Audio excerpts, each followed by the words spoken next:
There is a specific kind of heavy, hollow exhaustion that sleep simply can't fix.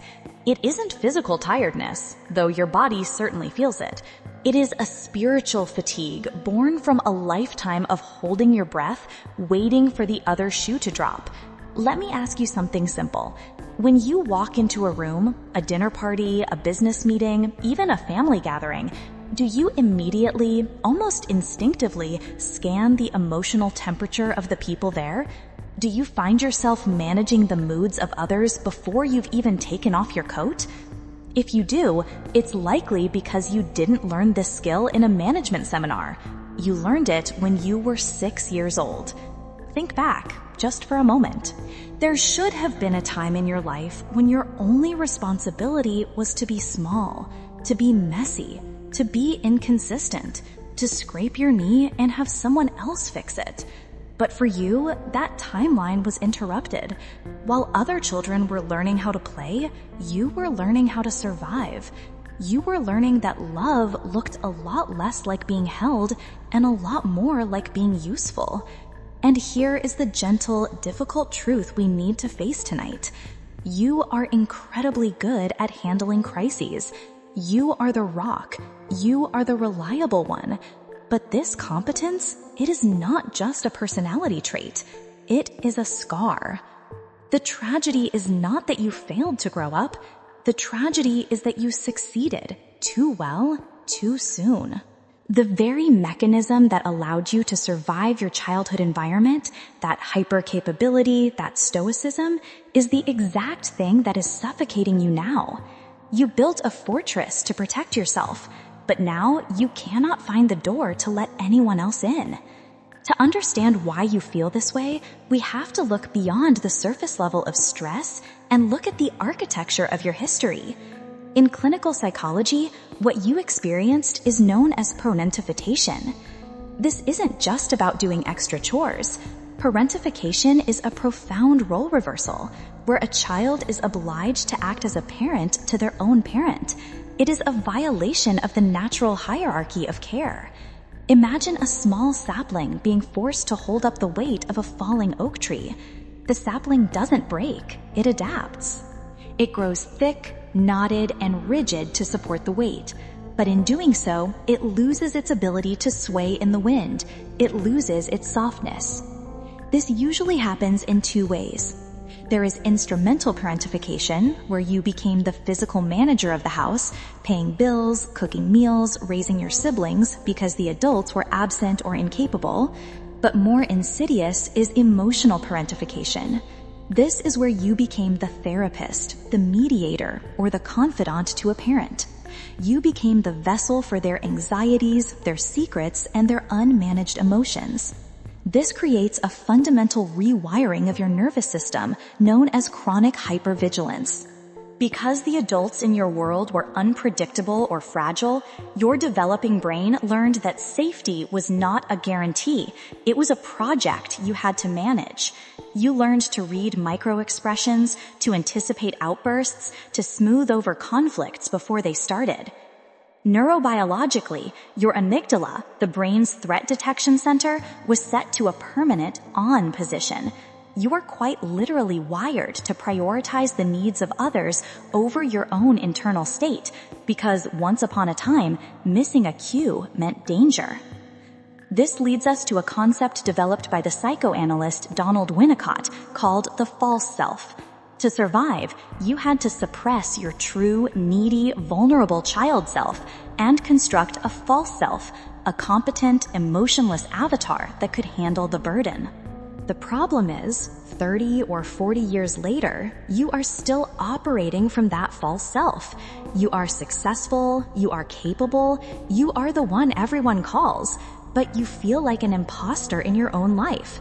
You feel invisible because the person everyone loves and relies on is a performance you started giving when you were far too young to understand the cost.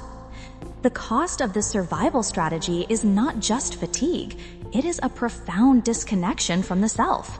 When you spend your formative years attuning to the feelings of others, you lose the map to your own. This is called alexithymia, emotional blindness. You know when others are sad. You know when others are angry. But when you are asked how you feel, the answer is often a blank static. You don't feel sadness. You just feel tired. You don't feel rage. You just feel stress. You have become a ghost in your own machine. You are excellent at functioning, but you have forgotten how to exist. So how does the parentified child show up as an adult? You become the architect of everyone else's comfort. In relationships, you are likely the therapist friend. You attract partners who are chaotic or emotionally immature, not because you love drama, but because chaos feels like home. A calm partner feels boring or worse, suspicious. Your nervous system is waiting for the crisis, and if there isn't one, you don't know where to put your hands. You likely suffer from high-functioning anxiety. On the outside, your life looks curated and perfect. But on the inside, you are running a marathon just to sit still. You have difficulty asking for help because in your internal coding, need equals burden. And the one thing you promised yourself you would never be is a burden. Healing from parentification is not about fixing yourself. You have fixed enough things for one lifetime. Healing is about abdicating the throne. It starts with a terrifying word: no. Every time you say no to a request you don't have the capacity for, you are rewiring that childhood circuit. You are teaching your brain that you can disappoint people and still survive, that you can be useless and still be worthy of love. You must learn to reparent yourself, but this time, be the parent you never had. Be the parent who says, rest now. It is not your job to hold up the sky. There is a version of you, a younger, softer version, still waiting inside, holding their breath. It is time to let them exhale. You are allowed to set the heavy things down. You are allowed to just be. The price of this early maturity is not paid in currency, but in identity. When you spend your formative years attuned to the emotional frequencies of others, you undergo a process of self-erasure. You become a mirror, reflecting back what everyone else needs to see, while the person behind the glass slowly fades away. This brings us to a concept articulated by the Swiss psychiatrist Carl Jung, the shadow. Usually, we think of the shadow as the dark, evil parts of ourselves. But for the parentified child, you possess a golden shadow. You had to repress your light, your spontaneity, your neediness, and your playful chaos because those things were inconvenient to the adults around you. You learned a brutal lesson. Authenticity endangers attachment. If you were yourself, loud, messy, demanding, you risked stressing your fragile parent, perhaps causing them to collapse or lash out. So you made a subconscious bargain. I will hide who I am so that I can keep us safe. The philosophical weight of this is crushing. You live with a pervasive background radiation of existential guilt. It is the feeling that you are responsible for the happiness of the universe. If a friend is sad, you feel you failed. If a partner is angry, you assume you caused it. You carry the emotional luggage of everyone you meet because you were trained to be a porter, not a traveler. The deepest wound, however, is the fear of vulnerability. To the parentified adult, being vulnerable doesn't feel like opening up. It feels like dying. It feels like handing someone a loaded gun, because in your history, having a need meant being a burden, and being a burden meant being rejected. So you suffer in silence, trapped behind the walls of your own competence, starving for a connection you are too terrified to ask for. How does this history manifest when the child becomes the adult? It doesn't disappear. It shapeshifts. You don't just grow out of parentification, you professionally integrate it into your personality. You might mistake these trauma responses for your character, but they are merely the armor you haven't taken off yet. Here are 6 specific ways this architect of stability archetype manifests in your adult life. Pathological independence, or the I'll do it myself syndrome. In the workplace, you are likely the high performer who cannot delegate.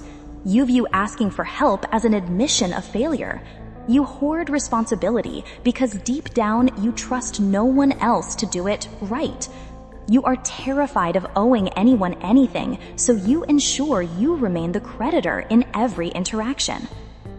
The fixer dynamic in romance. You find yourself chronically attracted to partners who need saving, the emotionally unavailable, the addicts, the chaotic. This isn't bad luck, it's familiarity. Your nervous system confuses anxiety with chemistry. You feel most useful and therefore most loved when you are managing a crisis.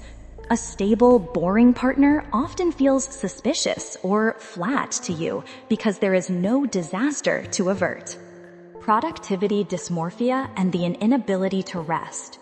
You feel a compulsive need to be productive. If you sit down to watch a movie or read a book, a creeping guilt sets in. You feel lazy.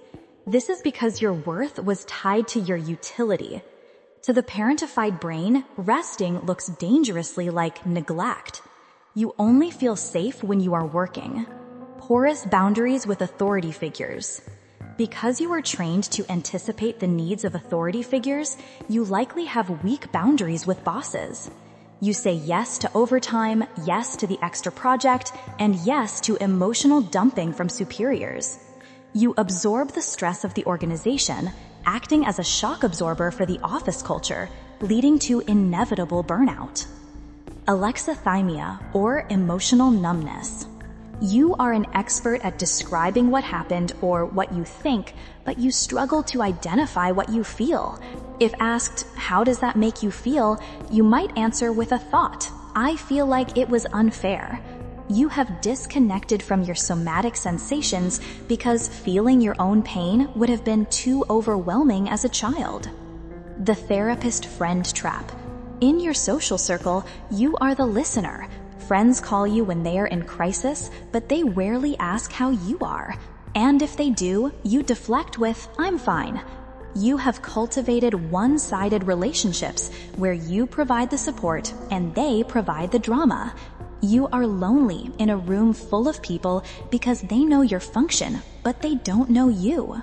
Recognizing these patterns is not about blaming yourself. It is the act of witnessing. It is standing apart from the behavior and saying, this is not who I am. This is something I learned to do to survive. So where do we go from here? How do we dismantle a fortress that we have spent a lifetime building? How do we convince a nervous system that has been wired for war that the war is actually over? The path to healing for the parentified child is not about fixing yourself. You have spent your entire life fixing things. You do not need another project. You do not need to be improved. You need to be held. Healing in this context is a radical act of rebellion against your own history. It is the slow, deliberate process of resigning from your position as the general manager of the universe. It is handing back the responsibilities that never belonged to you in the first place. This journey is not linear, and it is not easy. It involves a specific kind of grief that is terrifying to face. But on the other side of that grief is the person you were meant to be before the world told you who you had to be. Let's walk through the architecture of this reclamation. 1. The somatic safety, convincing the body. We must start with the body because trauma lives in the tissue, not just the mind. You can intellectually understand that you are safe, but if your body is still scanning for threats, you will remain exhausted. For years, your nervous system has been stuck in sympathetic activation, fight or flight, or a functional freeze state. Relaxing feels dangerous to you because in your childhood, dropping your guard meant missing a cue. When you try to rest now, you likely feel a buzz of anxiety. That is your body screaming, "Get up, we are vulnerable." To heal, we must practice titration. You cannot force relaxation. You have to dose it. This means intentionally engaging in small moments of safety that have no point and no utility. It is sitting for 2 minutes without your phone. It is feeling the weight of the blanket on your legs. It is taking a deep breath and telling your body explicitly, I am the adult now. I am in charge of the environment. You can stand down. You are teaching your amygdala that safety is not a project to be managed, but a state to be received. The grief of the unlived life. This is the hardest part. You must grieve the childhood you didn't have. You must grieve the parents you deserved but didn't get. Many of us hold on to a fantasy that if we just explain ourselves well enough, or if we achieve enough, our parents will finally wake up and give us the care we needed. Holding on to that hope is what keeps you trapped in the cycle. Healing requires the brutal acceptance that they could not give it to you then, and they likely cannot give it to you now. You have to mourn that little boy or little girl who waited by the door. You have to cry for them, not out of self-pity, but out of compassion. That child was alone. That child was brave. And that child deserves your tears now, even if they couldn't shed them back then. 3. Reparenting, the internal dialogue. Once we have grieved, we begin reparenting. This is not a metaphor. It is a neurological necessity. You have a critical parent voice in your head, the one that says, you're lazy, you need to do more, don't be selfish. You must install a new voice, a wise protector. When you feel overwhelmed, instead of cracking the whip, the wise protector says, I see that you are scared. It makes sense that you are scared, but I am here. I will handle the scary thing. You can go play. This sounds strange at first, but essentially you are splitting your consciousness. You are becoming the sturdy, reliable parent to your own inner child. You are providing the containment for yourself that you provided for everyone else. You are building the floorboards you never had. 4. The art of disappointing others. To recover from being a fixer, you must learn to tolerate the anxiety of disappointing people. When you say no to a request, your body will scream that you are being bad or selfish. It will feel like a life or death rejection is imminent. Do it anyway. Sit with the discomfort. Let the guilt wash over you, but do not act on it. Watch the guilt like a storm cloud passing. You will realize something profound. The relationship survived your no. And if the relationship doesn't survive your no, if someone only loves you when you are useful to them, then that is not a relationship. That is a transaction, and you are done being a commodity. 5. Reclaiming the golden shadow. Finally, we must reclaim what you threw into the shadow. Your play, your uselessness, your mess. You were taught that these things were dangerous, but they are the source of creativity and joy. Give yourself permission to be bad at things. Pick up a hobby that has no monetary value. Paint poorly. Sing off-key. Waste time. Wasting time is the ultimate act of healing for the parentified child because it declares, my existence is valuable even when I am producing nothing. The Swiss psychiatrist Carl Jung once wrote, I'd rather be whole than good.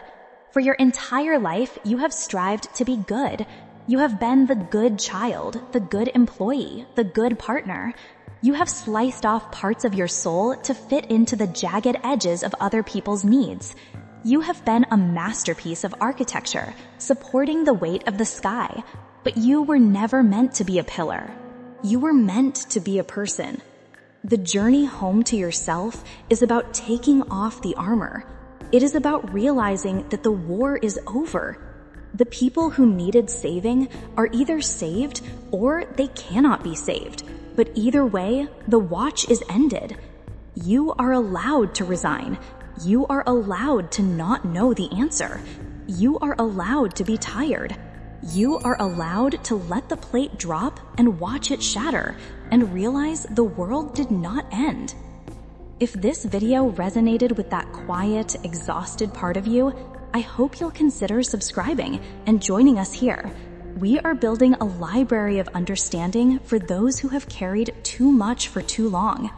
Take a deep breath, unclench your jaw, drop your shoulders. You have done enough. You are enough. Good night.